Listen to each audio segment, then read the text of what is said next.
এই দেখুন আমি হলদি কুমকুম এগুলো পেয়েছি। এটা কেন বলছি, কারণ একজনের বাড়িতে গেছিলাম, ডেকেছিল, সেটা শুক্রবারে। তো এখানকার সাউথের, তো ওরা মল মাসে 33 জনকে বউকে সধবাকে দেয় সাউথ ইন্ডিয়া। তখন আমাকেও ডেকেছিল, সেইখানে দিয়েছে। দেখুন নারকেল, এটা হচ্ছে হলদি কুমকুম, এটা সিঁদুর আর এটা হলদি, এরা হলদি কুমকুম বলে। তারপরে এই যে কাঁচের চুড়ি, কিশমিশ, এই যে এইরকম গুড়টা ওরা দেয়। এটার মধ্যে ওরা প্রদীপ জ্বালায় পোলতে দিয়ে, ঘি দিয়ে। তারপরে এই যে শাড়ি দিয়েছে, শাড়ির মধ্যে আবার আপনার ওরা ব্লাউজ পিস সারা দেয় না, শাড়িতে থাকলেও ওরা ব্লাউজ পিস দেবে।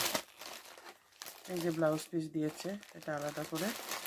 তারপরে দিয়েছে চাল, চালের মধ্যে একটা কিছু আছে, সুপারি মনে হয়, হ্যাঁ সুপারি। পান দিয়েছে, পানটা শুকিয়ে গেছে কারণ এটা শুক্রবারে। তার সঙ্গে দিয়েছে প্রদীপ। তো ওই প্রদীপটাকে আমাকে জ্বালাতে হবে। তো আমি শাড়িটা সরিয়ে জ্বালাচ্ছি, বলেছে জ্বালাতে। ওটা সলতে ঘি সব ওনারাই দিয়েছে, আমি কিছু কিনিনি।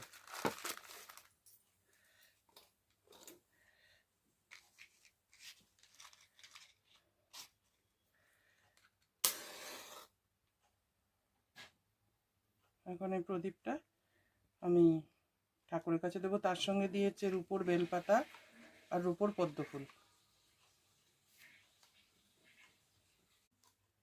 এই যে দেখুন বেলপাতাটা রূপোর, আর এই পদ্ম ফুল লক্ষ্মীর। তো কেমন লাগলো এই জিনিসটা দেখে? অবশ্যই ভালো লাগবে, এটা নতুনত্ব। টাটা, বাই বাই, আবার দেখাবে আর একটা ভিডিওতে।